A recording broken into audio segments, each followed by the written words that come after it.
TeenSpeak. Empowering today's youth. The purpose of TeenSpeak is to allow teens a safe space to share stories and strategies around challenges and inspire other teens on how to meet their own challenges or make their mark in our world. Some of our guests may have done some inspiring things that may not resonate with everyone's views, be it personal or political. This is not a political podcast, and though we have our own personal views, our guests do not necessarily reflect our views.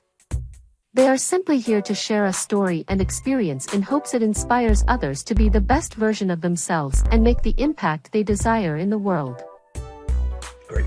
Welcome to another episode of TeenSpeak-Empowering Today's Youth. I am Antoine Thompson, or Coach T, and alongside me is my co-host. Hey everybody, Keith Zenzer. And we both are all about giving a voice to the next generation of leaders, and that is our middle schoolers, high schoolers, and college students. And today we have a senior starting his first day of his senior year at Princeton University. I hope you will help us welcome Michael Axelrood to TeenSpeak, Empowering Today's Youth. How are you doing today, Michael? Doing great. Thank you guys for having me. I'm very excited to be on the show, and I'm looking forward to getting into it. Well, we really appreciate you taking the time, especially you probably have no nerves starting your senior year at Princeton, right? After all this time, but are there any nerves? Maybe a little bit. You just got to get into that rhythm, find out, what you have to do for each class, how you're going to go about attacking each day. So I think the first week for me is always the hardest, even though it's the easiest class-wise, because you don't have any homework. But just getting to that rhythm and figuring out what you have to do for everything and how you're going to win each day is definitely, something that I think takes about a week or two for me. What are you studying? I am in the economics department here. Oh yeah, buddy. We need now I like that. I like that. Not easy, is it? Yeah, it's all right. Nothing, not crazy. It's not rocket science, but it's definitely a little bit challenging. So I'm glad I picked it for sure. Yeah. Now, what do you want to do once you graduate? What are your plans? That is a great question. I'm still trying to figure all that out right now. I'm looking into the real estate field, but there's nothing solidified yet. So just going out and trying to talk to as many people as I can and see what's out there. Right. Well, before we continue, always keep in mind, we'd like to let everybody know, hey, Keith and I are, as this day moving forward, we are resources for you. If there's ever anything we can do for you, don't hesitate, because you never know who we're connected with. Definitely keep our contact information for future reference. Yeah, that's great. Thank you very much. I will. Well, let's jump right in if we can. So, Michael, I think one of the things when you submitted your guest form, one of the couple of things that popped out that we definitely want to talk to you about is athletics, dealing with injuries when playing athletics, how you deal with those and how you overcame some of the struggles, because there are so many different components when you're playing sports. It's not just the sport itself. There's the social impact of it with your peers and friends and competitors as well, the competition. Let's talk first about the sport you play. Yeah, I play football, and as you know, that's a dangerous sport in terms of injuries, but it's something that I love to do, and even though I've had my fair share of injuries, I don't regret playing it for even a second. It's been something that's brought me my best friends in life. It's been fulfilling. It's something that I feel like I can work towards getting better every day at. So I think it's just given me a great sense of purpose, and it's definitely, brought me to Princeton, and it's just done crazy great things for my life outside of just the game of football. So I'm forever grateful for my decision to play and to keep it going. Yeah, Michael, so like just tacking on to what you just said. So, when people can think about sports, right? Like, we only see the one side of it, right? Like, it's very rare you actually talk to the athlete, right? So it's like, talk a little bit about, like, when you say it's brought you so much, right? I'm sure there's so much there about camaraderie and just lessons learned through other people, working with others. Like, what other lessons and what powerful message can you maybe share with other teen athletes about, like, your experience and how it's impacted you and how it's so good for sports and for that athletic community? If that question makes sense. I know it was very That's a great question. I mean, like you touched on, it's definitely brought me a lot of camaraderie. You know, living with all my best friends every day. It's just been, you know, I'm very, very fortunate to be, you know, where I am. It got me into this great school, definitely. So it helped me academic wise, helped me meet my best friends. But I think the biggest thing for me personally is it really is stress to me being the best you can be, because it's something that, you know, I love and I want to be great at. And every day, you know, I'm doing everything that I can, whether it's, you know, eating right, sleeping, getting enough sleep, lifting, working out, watching film, just all the little things, doing that consistently over a great period of time is definitely, you know, something that has carried over into my real life that isn't football. So now that I'm done playing football, you know, and I'm doing school and looking for a job, everything that I notice that can be better is something that I'm working on getting better at. And I think that that's a big thing that carried over for me from football, is just being the best I can be, because, you know, it's a tough sport. It's very competitive. You want to win every game. You want to play as best as you can. So you're going to do everything you can to be as good as you can. And I think for me, that's something that I will never get rid of, whether it's, you know, football or school or work or life, or being the best friend that I can be, being the best brother, son, student, you know, whatever that new role is that's not football player. I think that is, you know, what the best thing that football has brought me is, you know, just working on being the best I can be, no matter what the situation is, no matter what the role I am in is. Great answer. Yeah, and I like that answer a lot, Michael, because I'm a basketball coach, so I can totally relate. And it's great when you hear athletes recite what coaches are always trying to preach. So you obviously learned a lot from your coaches. So I really appreciate you sharing that. One of the things I was going to ask you about, going back to what I mentioned early in the beginning. First, I was going to ask you, what position did you play in football? I, in college, was a receiver. In high school, was receiver, DB, just everything. So I've definitely gotten a good experience everywhere. All right. So who's your favorite receiver? Because you always have to have one. Yes. Yeah, unfortunately for me, my favorite receiver was Devontae Adams, because I'm a Bears fan. So I'm glad to see he's on the Raiders now. Kind of sucks he wasn't in the best position this year with all they had going on. But I think for me, Devontae Adams, he has the deepest bag. He can do pretty much anything in any situation. He's so versatile. He makes every route look the same until it's not. And I think even though he didn't have the best year and wasn't wide receiver one in the NFL, stat wise, I still think, you know, if there's anybody I'd want to have on my team for next year, just for the year, it'd be Devontae. Okay. And what about DB, since you played that position? DBs. I think a big DB for me that I liked was Richard Sherman. I think he was maybe a little cocky, but I think as a DB, you need to be a little cocky. You have to have that confidence, that swagger about you. I mean, it's a tough position. You got, I'd say, probably top two, if not the hardest position in the NFL.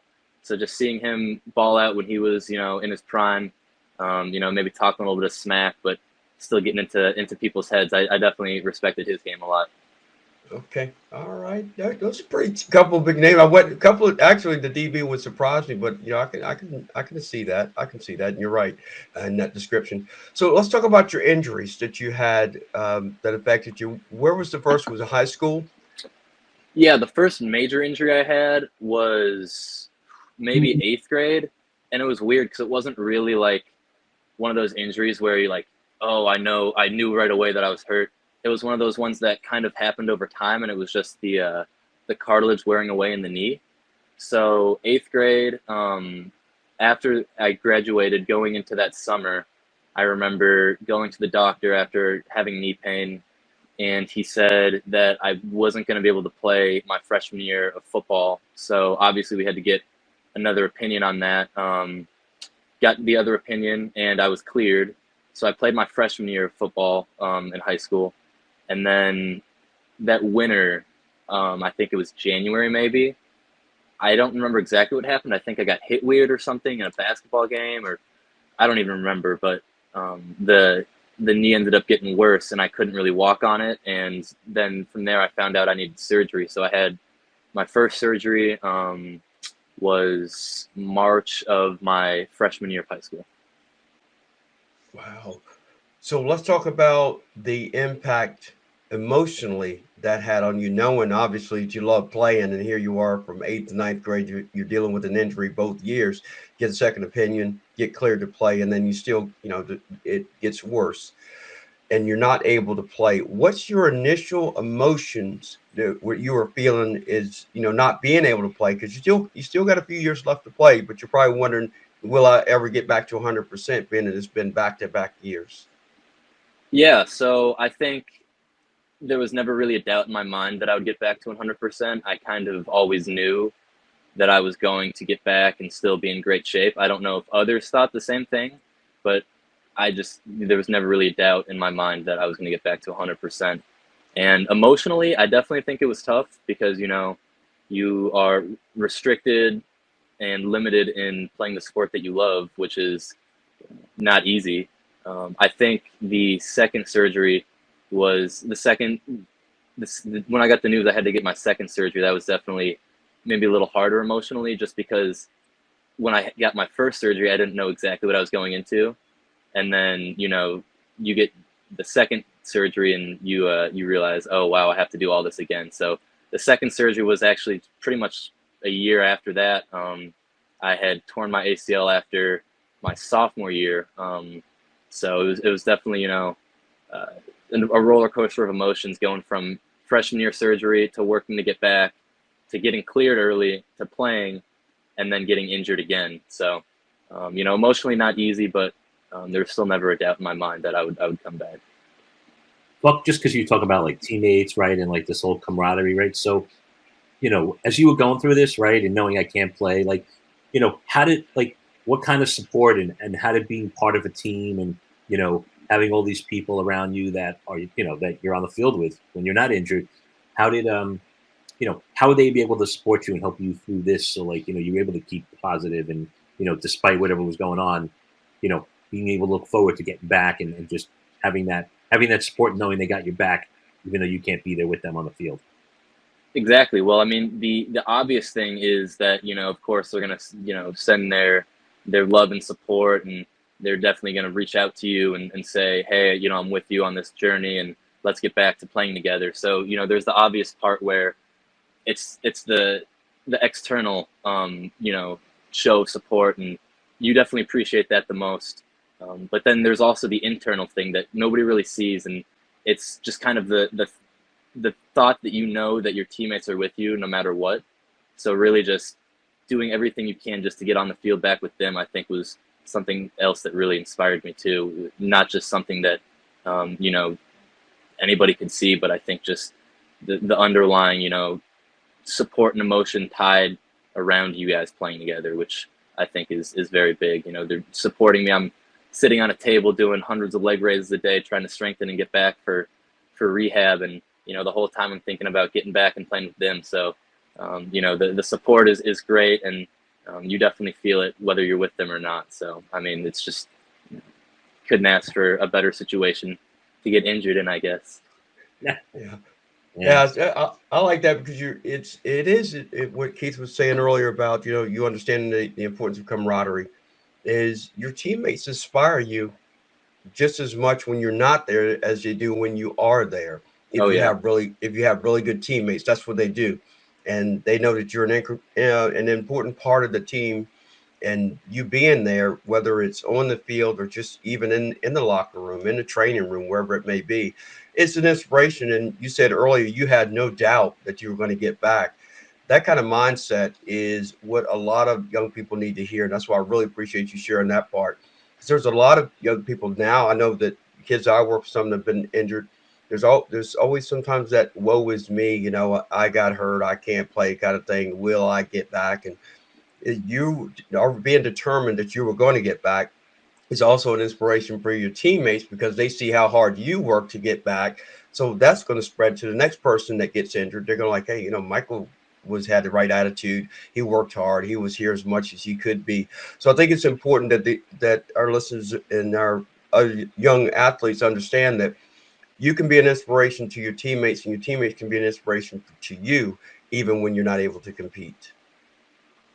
Mike, I want to ask you just a different tack. You know, I know we talk about the injury, being an athlete, but you know, one thing, you know, as a coach, because I do a lot of work with a lot of, you know, a lot of high school college freshmen who, you know, like I'm sure, right? College is very different from high school. High school is Oh, very yeah. structured, right? And then all of a sudden you get to college. Like some of the biggest struggles are the college freshmen. Those are the kids I think that I probably see the biggest struggle with. And you know, it's just because they're used to all the structure, and then they go to college and there's no structure, right? So now bring on to that being an athlete, you know, and having to. I mean, if you don't have like super executive functioning skills intact, that could be a nightmare. That could be a recipe for disaster, right? So like, talk a little bit about like, hey, coming in freshman year, you know, now not only do I have to like figure out how to organize myself and work and get my work done without all the structure, but on top of that, I have, you know, I have to go to practice. I have games, right? And so because I think the life of a college athlete is very different from somebody who's not an athlete, just going there just to study, right? I mean, there's a whole other dimension that you deal with that other students don't deal with. And, you know, talk a little bit about like what that was like for you, challenges you may have had, you know, how you navigated it. Because the idea here is for you to be able to offer words of wisdom to other potential college athletes that might be listening to this and are going through that. That might even be freshmen right now going, my God, how the hell am I going to do this, right? Yeah, for sure. I think coming in as an athlete actually made the whole process a lot easier for me because there was a little bit more structure. There's the practice, the meetings, the lifts, and in between that you have your classes. So there wasn't a lot of free time for me to, I guess, goof off or not take anything seriously. And with that being said, though, I think it is important that if you are going to do a college sport, that you actually love your sport, because you're going to be doing that for a lot of time, and you're not going to be having, you know, too much free time, given that you're going to have classes and on top of all the work you're doing as an athlete. So I just want to stress that it should be something that you love if you're going to do it, which, you know, fortunately for me, I did, and I enjoyed every minute of it, even when I didn't enjoy every minute of it. So I think that, you know, coming in as an athlete, you know, you get we're on campus. I'd say most schools have you on campus a little bit earlier because we had fall camp. So came in, went right into fall camp, and that was definitely tough, getting used to the whole different speed of practices and not being the top guy anymore because everybody else was the top guy at their school. So you know, it was definitely an adjustment, and it was not easy. Freshman year, my first semester, definitely probably the hardest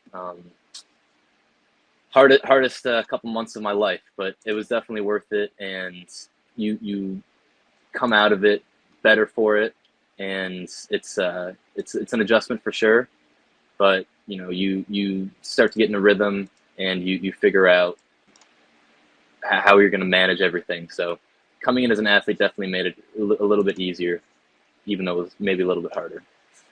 I love that you said that about goofing off, because that's really the crux of the issue, right? Like college freshmen come in and, you know, you go to school, you're there 7 hours a day, right? Then you come home, you do your homework, you know, you go to college, it's like you might have 7 hours of class the whole week, right? And all of a sudden you got hundreds of hours to do whatever you want. And I think that, yeah, a lot of college freshmen are like, oh, I have all this time. I don't have to, you know, and then they go on TikTok and, you know, I'll do this for 10 minutes. And 2 hours later, it's like, oh my God, I got to go to class now. And you lost 2 hours. So I think that's a great point, right? Going in as an athlete, you have to be, it's almost the discipline's forced upon you because you don't have a lot of free time. And if you don't take advantage of the time you do have, you know, it's going to impact your ability to succeed academically, right? So I think it's a great point.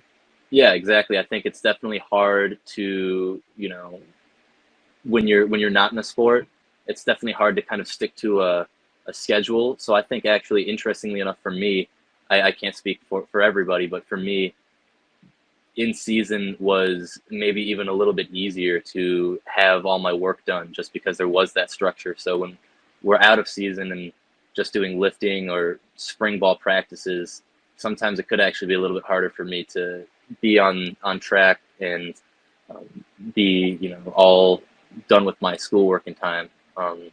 So it is, you know, interesting how that worked out for me.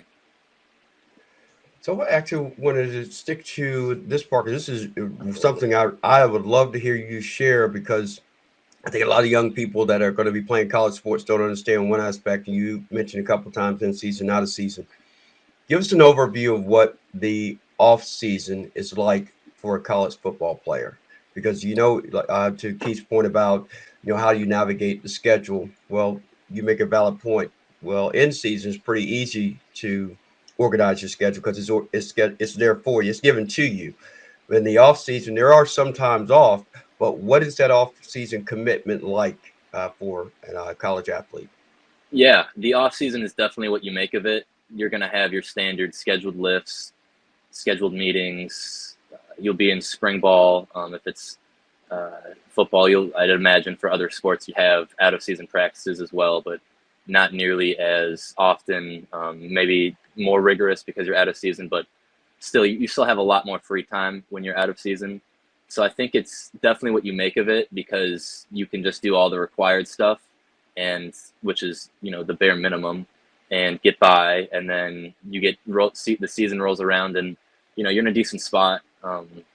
But I think that given it is what you make of it, in my case, you're running extra routes with your quarterbacks. You're maybe going to the weight room one more time than you guys are supposed to that week. You're doing extra stretching, extra rolling out. You have a little bit more time. You can start watching a little bit more film. So I think it's definitely what you make of it, in terms of, you can do the bare minimum required stuff, and that's fine. And that's expected. It's the bare minimum. You should be doing that.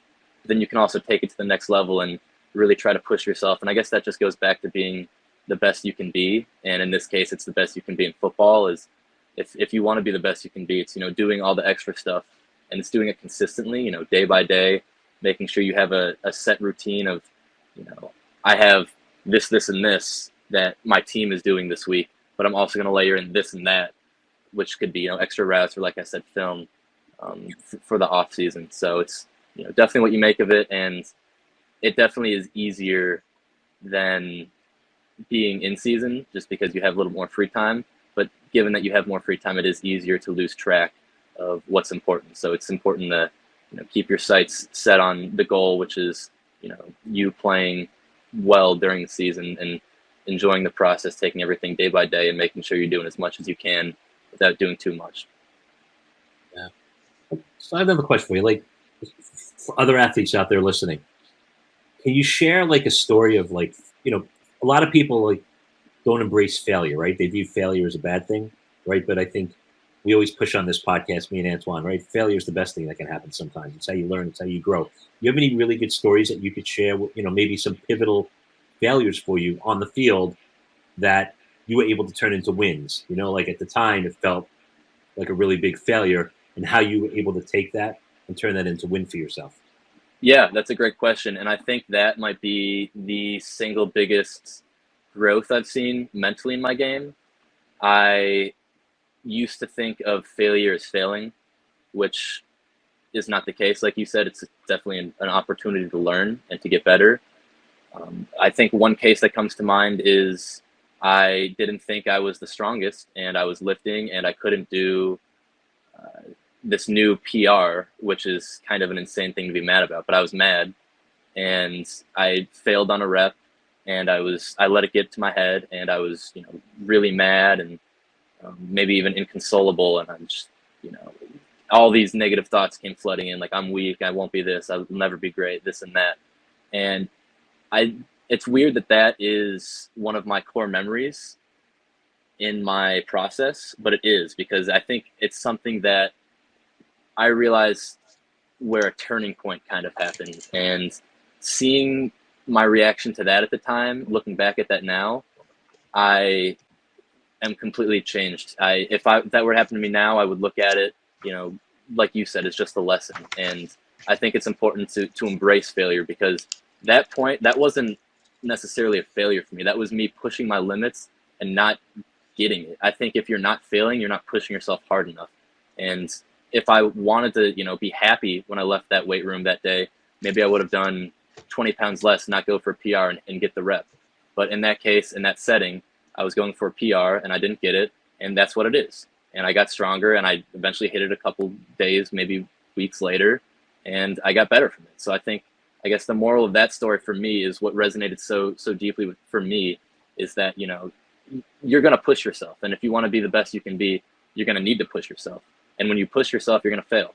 And for me, if you're not failing along the way at some point, you're not pushing yourself. Like if I'm going up against people that I'm way better than at football and I'm winning every rep, great, I'm not getting better. If I'm going up against people that are way better than me and I'm losing more reps than I'm winning, that's amazing because I'm getting better. So I think failure is definitely something that, as long as you're doing it in the right setting, is definitely something that makes you know that you're on the right track rather than off the right track. So I think, you know, just keep failing, I think would be a good motto. And, you know, you learn from that and, you know, oh, what did I not do right on this one? If I'm playing receiver and I got jammed here, what did I do wrong? How can I be better? So, you know, just pushing yourself, you'll fail and you'll see, you know, where you need to get better at and you'll learn from it. So my receiver coach would say there's no losses, there's just learning. So we do, you know, a one-on-one rep and you win the rep. Okay, great. What could you have done better? You're not really going to learn. If you win the rep, you're probably not going to like look back at it and say, oh, I could have done this and that better. I mean, some will. I know I definitely would because I'm a perfectionist in that, but you'll definitely learn a lot more from losing. You lose that rep. Okay, how could I have done better? The competitive nature in you gets out and, you know, you want to win. So I lost that rep. I'm going to win this next time and here's how. So failing is definitely an integral part of the process and it leads to success for sure. Yeah. What you said was so profound. You said, I don't know if you realize, you said, you know, if you're not failing, you're not trying hard enough. That's such a profound statement because it's so true, right? Like when we play it safe in life, yeah, we can get by and things will be okay, but we never really meet our true potential playing it safe. You have to sometimes take risks or, you know, put yourself out there and do things that are not comfortable that you know you may not do well at, right? But if you can figure that out and fail at it and figure out how to do better next time, that's where the growth comes. So I think that just the fact that you said that, I think that's such a profound statement about failure. So that was a great answer and a great reflection on it. Yeah, thank you. And I think that the moments where I've failed and learned and come back stronger and then succeeded are the moments that I'm most proud of in my career. So, you know, you're going to get that as you go throughout whatever process in life. So it's just important to stay mentally strong and resilient and learn from it and come back stronger. Yeah, I like the fact that you mentioned, you said that you came back and tried the PR, I believe you called it, correct?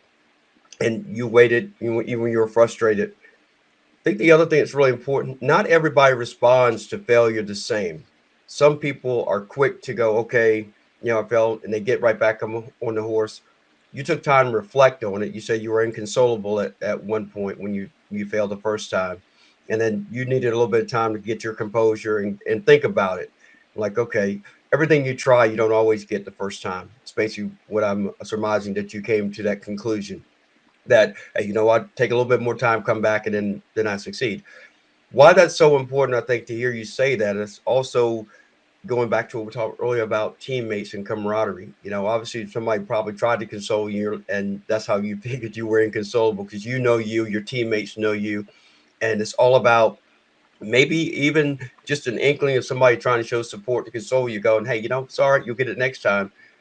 You sit back and you reflect, and that comes back to mind sometimes. And I think that's why it's so important to have really good teammates to help you through the tough times, because you can't always get through it yourself. When you think about NFL players that go on IR, you know, they're sitting out there, but you know, they're not sitting home watching the game every week, right? You know, there's like they're going through their rehab and doing their kind of things. But not to belabor my point here, I'm just saying that I really like the fact that you said that, because everybody responds differently, maybe quick, maybe later. So leads to my other question. I want to add the highlight part of it. So Keith asked you about the failures and you giving examples. Let's talk about the high moments, those moments where you really relish, where all that hard work paid off. Can you share an experience or a couple of experiences where you had those successes that really made you know that what you're doing is in playing football was all that hard work was worth it? Yeah, I think for me, the hard work was worth it regardless of what paid off, because, you know, my high school career went a lot differently than my college career did, my high school career. You know, you have a great game every game, just kind of based on the level of competition, and then you elevate to the college level, and you know, you're gonna win some reps, you're gonna lose some reps. There's a lot better competition. I mean, some highlights, just, you know, scoring touchdowns or having some catches or whatever, getting yards. I think that's all great and definitely reinforcing the hard work that I put in. But I think at the end of the day, the reason that I'm so happy that I put in so much work is just because I knew that no matter what happened, whether I go to the NFL, didn't play it down, or anything in between, that I put in as much work as I could to be the best at it, something that I loved. And I think that is, for me, kind of the highlight of my career, in that I had faced a lot of adversity, and, you know, I had 4 knee surgeries, broke countless bones, you know, sprains, pinched nerves. I mean, I've been through it. And I think for me, the most important thing that I will look back and remember fondly is, you know, just how I met every challenge that I was faced with. And that was just attacking it as hard as I could and doing as much as I possibly could, and, you know, rising to the challenge. And I think that's definitely the highlight of my career. Not even considering, you know, the touchdowns and all the other stuff, the accolades that might have came or might not have came. So I think that's definitely the most important part for me, is just I can go to bed at night and know that I did everything that I possibly could, and I have absolutely no regrets, and I gave everything I had, and I loved every minute of it. So that's definitely for me the biggest thing, the highlight for me. All right. Hang on a second here, Michael. Put your fingers over your ear. Say, lean in here a second, Keith. I think Cam knew what she was sending us when she told us Michael would be a good guest. What do you think? For sure. Yeah, and that was an amazing answer. It was not what I was expecting, but it's what I loved hearing. And, you know, I thought you were going to give like game examples, things of that nature, but you encompass what competing at a high level is about, is knowing what you have to put into it to be successful, and just getting the opportunity is the best part. It's not about the accolades or touchdowns and all those things like that. So really love that. I hadn't tried to do this, but I want to have a little fun here for a second before we keep going. If you're up for it, Michael. Yeah, for So sure. you're all right. So you're a senior in college. You're about to graduate in the spring and all that good stuff. So let's say that you're one of the top 3 receivers coming out of college, and you're one of the top receivers in the NFL draft. Okay. So we're going to be interviewing you as that top receiver. We're going to talk about where you think you might get drafted. Talk a little football, make it a little fun for you. You good with that? Yeah, sure. All right, great. All right. So we're talking with Michael Axelrood. He's a senior at Princeton, and he's one of the top 3 receivers, expected to go in mid to late first round, possibly early second round. So, Michael, with the illustrious career you've had at Princeton, what organization would you like to go to? Being from Chicago, I think the Bears would be a great landing spot for me. I'm familiar with the area, familiar with the franchise, and I love the people, love the city. Okay, well, let's talk about the football team. How do you feel like you could help the team? I think personally for the Bears, their missing piece is their receivers. So I think I could help them out there easily. Yeah, and we think you're wide receiver 1. You think you're slot receiver? I think I'm an outside receiver, wide out. I think I could play anywhere, though. I've played both in high school. Our system has it so that if you're an outside receiver, you could play inside. Help me be more versatile. So I thank them for running that system, and I think I could match up against the safety, match up against the corner. Either one works for me. Okay, well, I see you going to the Steelers personally, but, you know, that's another story for another day. I just want to know if you can help the Bears create another video like they did back in the 80s. Was that the 80s or the 90s? You remember that? It was the 85 Bears. Yeah, the 85 Bears. Yeah. Willie Gault. Yeah, Willie Gault was receiver then. Yeah, Willie Gault was their it was like McMahon and Refrigerator. Yeah, Walter Payton. Yeah, that was great defense. That was a good team. That's good. So this is Antoine's favorite part of the podcast. He has his list of questions prepared. They're a little lightning round, but they're really more fun and just kind of like we just throw them out there. It's great for conversation. So I'm gonna let Antoine take over and go through our.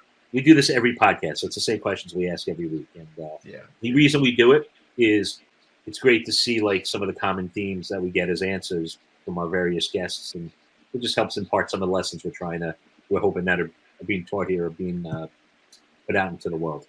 So, yeah, let's do it. All right, man. All right, here we go. Who is your biggest influence and why? I'd say my parents, and just because of the example they've set for me, doing everything they can to provide me with the best possible life they can give me, and just seeing their sacrifices every day has inspired me to be the best that I can be, and not waste the insane amount of everything that they've given me. So those two. I got to throw a comment in there, don't you, Keith, about Cam? He's saying that because he knows she's gonna hear this. She's got to get her plug in there. Good answer, Michael. You can edit that out if you want. Yeah, I can edit that out. All right, the next one. What is your biggest strength, and how would you utilize it as a superpower? Biggest strength, I think, is tough. Maybe just working hard and just putting in the work. My superpower for that, maybe just like a grimy, like street superhero, kind of like Batman, but like dirtier. I don't know. Grit. You have grit. Yeah, with grit, that's exactly. It. Yeah. One of you answered. All right, so let's go to this next one. What kind of impact do you personally want to make on the world? First and foremost, a positive one.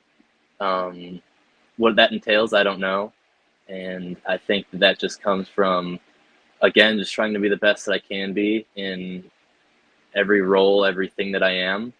And I guess let the chips fall where they may. So just trying to be as good as I can at everything and lead by example. And then also, be there if anybody needs me, whether that be a friend, family, or whatever. So just somebody that you can reach out to that's always there for you and is just doing the best that he can at everything that he can. Awesome. Good answer. Good answers, my man. We really appreciate it. And like I said, there's no right or wrong answers. You just want to find out from everybody, because whoever's listening to this is going to get a message from you based on your responses. And, they can listen to a couple of old guys all day long, but when they hear one of their peers kind of share their insights, and I think it may hit them a little bit closer to home. So before we go, just want to ask you if you have any other words of encouragement for any of those other student athletes out there in middle school and high school, even in college, just to inspire them to what it takes to be the best at whatever sport it is that they're playing. Yeah, for sure. I think the biggest thing is just take everything day by day, no matter where you are at in the process. It's important to have an end goal in mind, but everything's about the journey in life, not the destination. So while I had, this goal or that goal in mind, I realized that I'm living in this day. So whatever I can do this day to be the best that I can be is what I have to do. So, don't rush the process. Enjoy everything. It goes by fast, but it's a great time, no matter what you do, no matter what you pursue, as long as you're focused, consistent.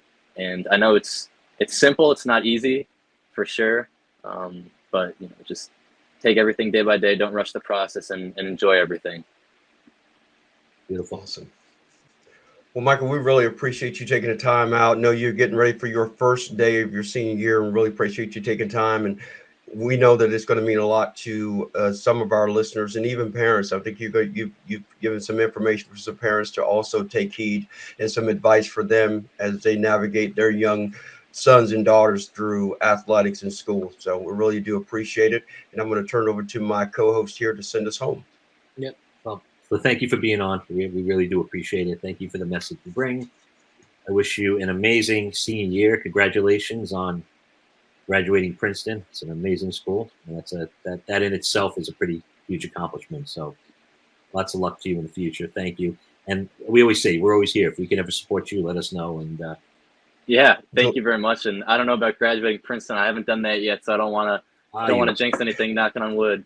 But yeah, thank you guys very much for having me. It's my first time being on a podcast, so hopefully it wasn't too bad. But I appreciate it, and it was great to be on. So thank you. You were great. Thanks for being here. Absolutely. Just remember, for everybody, right? The only limits you have are the ones you put on yourself. And just be you, because everybody else is already taken. Well, until next time, we shall see you. Take care. Bye-bye. Bye. If you are looking for a youth empowerment and leadership coach that can help your teenager find their true north through education, support, and inspiration, you need look no further.